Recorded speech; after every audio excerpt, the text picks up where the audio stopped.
Assalamualaikum warahmatullahi wabarakatuh. Nama saya Rizalita Hamzah dengan NIM F1C020-077 akan mempresentasikan hasil makalah saya yaitu mengenai pengaruh paparan radikalisme di sejumlah kampus di Indonesia.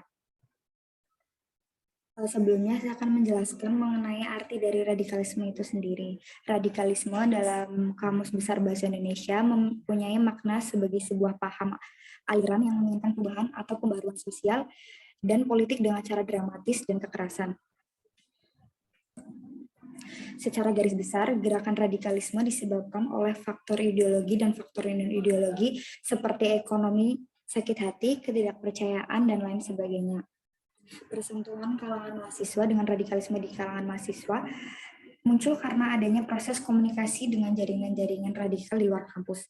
Jadi paham radikalisme ini menyerang mahasiswa itu dengan cara yang dramatis dan kekerasan karena untuk menyebarkan ideologi-ideologi agar para mahasiswa percaya pada paham radikalisme ini. Dan pada kali ini saya akan menjelaskan mengenai tiga, yaitu pertama, pengaruh dari adanya paparan radikalisme di sejumlah kampus di Indonesia. Yang kedua itu penyebab rentannya mahasiswa terpapar paham radikalisme. Dan yang terakhir yaitu cara mengatasi agar mahasiswa dan anak muda tidak mudah terkena paham radikalisme. Yang pertama, pengaruh dari adanya paparan radikalisme. Kelompok mahasiswa menjadi salah satu target utama yang kerap disasar beberapa kelompok radikal. Menurut Greenberg tahun 2016, pengaruh radikalisme tersebut banyak tersebar melalui media komunikasi di internet. Salah satu buktinya adalah tertangkapnya mahasiswa Universitas Brawijaya oleh Densus 88 karena keterlibatannya dengan ISIS. Aktivitas politik di media sosial sangat memiliki peran penting dalam mempengaruhi perilaku remaja untuk melakukan kekerasan. Jika mereka sudah terkontaminasi, maka mereka akan kehilangan masa depannya. Rata-rata itu mahasiswa terpengaruh adanya paham radikalisme itu dari internet, dari sosial media yang mereka miliki, sehingga mereka itu mudah terpapar oleh paham radikalisme ini sendiri. Buktinya yaitu pada mahasiswa Universitas Brawijaya oleh Densus 88 karena keterlibatannya dengan ISIS. Nah, keterlibatan mahasiswa pada paparan radikalisme ini cukup berbahaya karena dapat mengurangnya rasa nasionalisme, karena bagaimanapun juga anak muda dan terutama mahasiswa akan menjadi penerus bangsa, sehingga memiliki radikalisme dalam diri mahasiswa itu sangat berbahaya. Yang kedua, cara mengatasi agar mahasiswa dan anak muda tidak mudah terkena paham radikalisme. Dan di sini Badan Nasional Penanggulangan Teroris atau BNPT menggunakan dua strategi dalam melakukan pencegahan. Pencegahan yang pertama yaitu kontraradikalisasi, yakni upaya penanaman nilai-nilai keindonesiaan serta nilai-nilai non-kekerasan. Sosialisasi ini cara dari Badan Nasional Penanggulangan Teroris ini dengan cara mungkin seperti sosialisasi terhadap anak-anak muda seperti di internet atau mungkin secara langsung dengan menanamkan nilai-nilai keindonesiaan atau nilai-nilai nasionalisme kepada anak muda dan mahasiswa. Yang kedua yaitu deradikalisasi, yaitu ditujukan kepada kelompok simpatisan, pendukung, inti, dan militan yang dilakukan baik dalam maupun di luar lapas. Nah, karena sudah beberapa mahasiswa yang tertangkap karena pengaruh radikalisme ini, jadi Badan Nasional Penanggulangan Teroris ini melakukan deradikalisasi, yaitu mungkin hampir sama dengan cara sosialisasi dengan pembekalan mengenai nilai-nilai. Itu bukan hanya kepada anak muda atau mahasiswa yang berada di lapas, juga bisa kepada mahasiswa yang di luar lapas, seperti mungkin di kampus-kampus seperti itu. Lalu ada 3 institusi sosial yang sangat penting untuk memerankan diri dalam melindungi generasi muda. Pertama yaitu dengan pendidikan. Melalui peran lembaga pendidikan, guru, dan kurikulum dapat memperkuat wawasan kebangsaan, sikap moderat, dan toleran pada generasi muda. Kedua, keluarga. Melalui peran orang tua dalam menanamkan cinta dan kasih sayang kepada generasi muda, menjadikan keluarga sebagai unit konsultasi dan diskusi. ketiga yaitu komunitas melalui peran tokoh masyarakat di lingkungan, masyarakat dalam menciptakan ruang kondusif bagi terciptanya budaya perdamaian di kalangan generasi muda. Nah, yang pertama itu melalui pendidikan, karena dengan pendidikan wawasan kebangsaan kita terutama anak muda dan mahasiswa itu semakin terbuka dan tidak hanya memikirkan tentang paham radikalisme saja.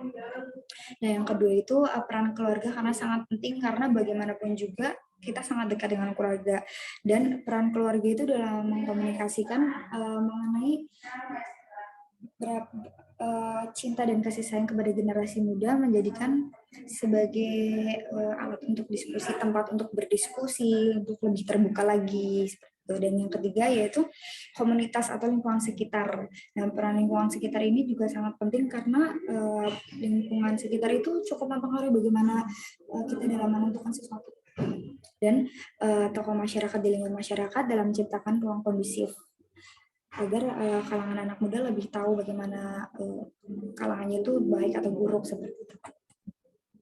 Yang terakhir itu faktor penyebab rentannya mahasiswa terpapar paham radikalisme. Yang pertama adalah faktor nasionalisme.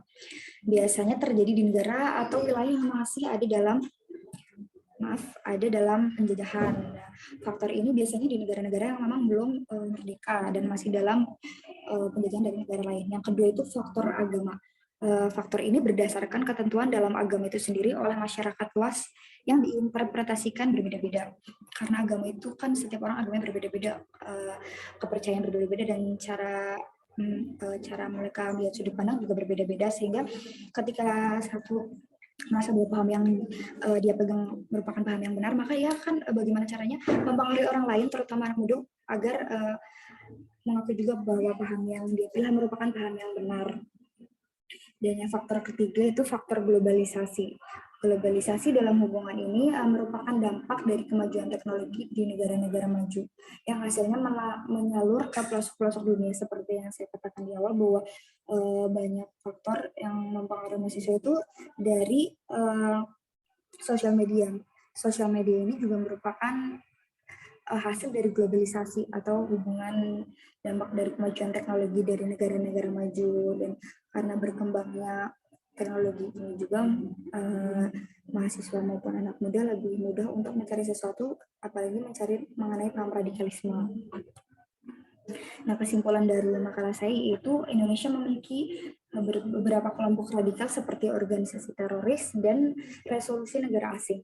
Salah satunya adalah FPI atau Front Pembela Islam yang dipimpin oleh Habib Muhammad Rizik Syihab, yang dilatari semakin maraknya tindak kemaksiatan pornografi.